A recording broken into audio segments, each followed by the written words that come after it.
Every Forged in Fire contestant asks the same question. What does it actually take to survive Jay Neilson's brutal strength tests? For years, the secrets have stayed locked in the forge. But in this special insider episode, Jay Neilson is finally revealing the answers.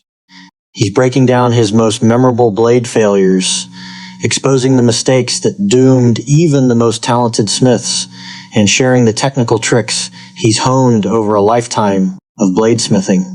Welcome back, everyone. Today we're breaking down Forged in Fire Season 11, Episode 3, titled Jay, Neilson's Secrets of the Forge. This is a special insider look at one of the most feared judges in the competition, Jay. Neilson is known as the notorious breaker of blades. He's the man who swings swords with enough force to shatter steel, and he sent countless smiths home in defeat. But for the first time, he's pulling back the curtain on the forge. He's revealing the stories behind his most infamous blade breaks, analyzing the critical mistakes that cost contestants the championship, and sharing the personal secrets and technical tricks that separate champions from everyone else. Let's break it all down. Before we dive into the episode, let's talk about who Jay Neilson actually is. Most people recognize him as the judge who breaks things on the History Channel's Forged in Fire, but there's so much more to the story. Jay is an American Bladesmith Society, ABS, Mastersmith. He's the real deal. He's been forging blades full-time for over 25 years and runs Mountain Hollow Forge in the mountains of Pennsylvania. His journey into bladesmithing started the way it does for many, with a childhood love of fantasy and sword-swinging movies. He was a kid in the mid to late 70s and early 80s, watching the crazy sword-swinging movies and reading fantasy books. He probably watched the opening scene of Conan the Barbarian way too many times. He started by refinishing old bayonets and cleaning up knives from flea markets. Then he decided to try making them himself, starting with stock removal. But when Damascus steel became a big thing, he didn't want to buy it like everyone else. He wanted to make his own. That's what got him into forging, and it just snowballed out of control from there. Before becoming a full-time bladesmith, he worked just about any menial job you could imagine. Driving a forklift, welding, service industry. He was the first person in his family to graduate high school. There was no career path laid out for him. Bladesmithing found him. Neilson's path to television was unexpected. He was literally sitting in his shop forging steel when he got a call. The voice on the other end said, "Hey, we're starting this knife-making competition, and we want to know if you want to be involved." He thought it was a friend messing with him. It took about 10 minutes to convince him it was really the History Channel. He remembers meeting David Baker during the pilot, and they both agreed it would last 2, maybe 3 seasons tops. Now, Neilson has returned from location shoots for season 10. The show has far surpassed anyone's expectations. Neilson's role as the blade breaker is central to the show. He puts blades through grueling tests, swinging with enough force to reveal any weakness in the steel. But what actually causes a blade to break? In this episode, Neilson pulls back the curtain on his most infamous breaks. He analyzes the critical contestant mistakes that led to catastrophic failures. Some of the most common errors include heat treating issues. One of the most important aspects of making a knife is the heat treatment. Contestants don't have control over the tempering process in the show, which can lead to blades that are too brittle or too soft. Cracks and flaws. Cracks can form during the forging process. There's stress concentrators that lead to catastrophic failure when the blade is put under pressure. Fish lips. This is a forging defect where the tip of the blade splits or folds during the forging process. It's caused by cold metal on the inside while only the hotter outside moves, and it often starts with the first blows.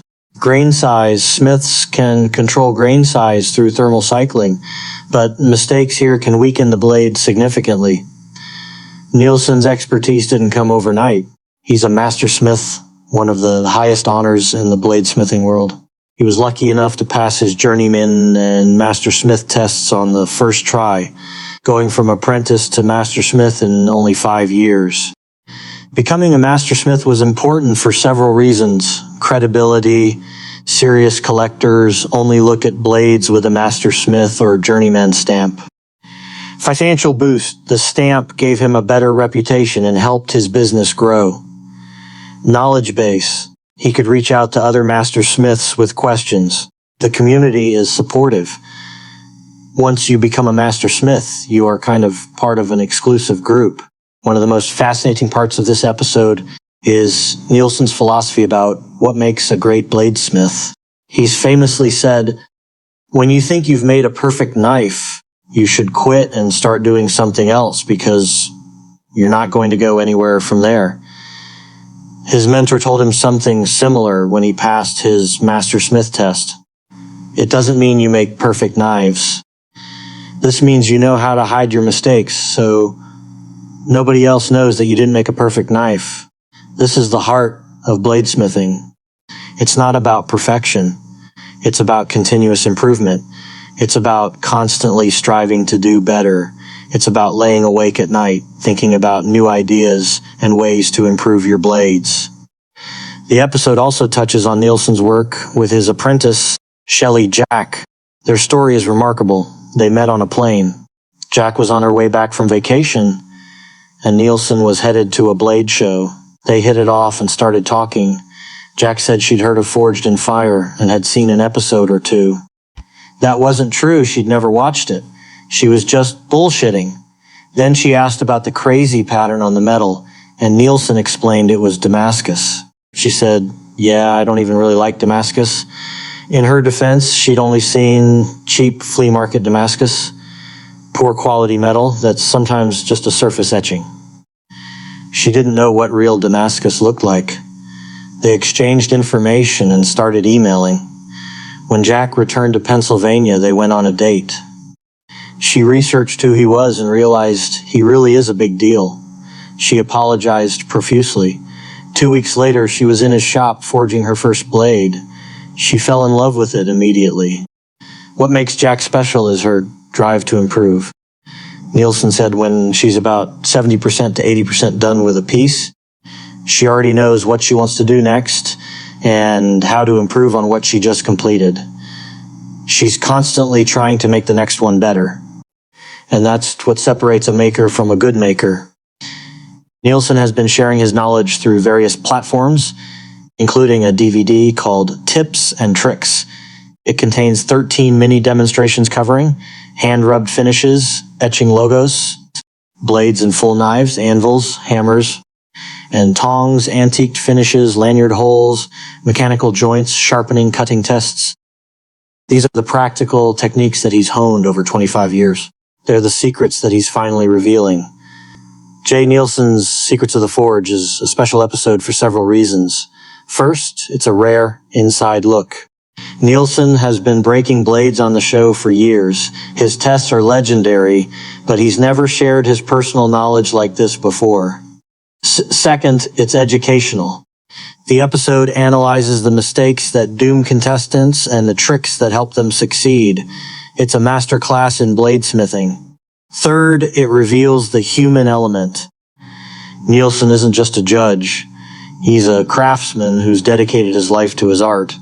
He's had to learn from his own mistakes, and he's willing to share what he's learned. The reason this episode works is that it's driven by genuine passion. Jay Neilson wants to share his knowledge. He's been making knives for over 25 years, and he's still learning. He's not trying to gatekeep his secrets. He's trying to help the next generation of smiths.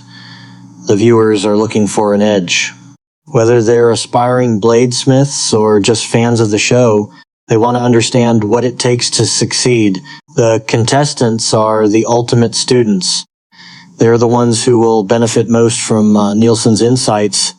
They're the ones who will take his advice back to their own forges.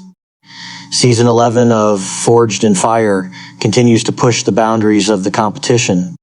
The season began with a 2-hour special titled Instruments of Death, Masters of the Siege, where 4 teams of expert builders created large-scale siege weapons.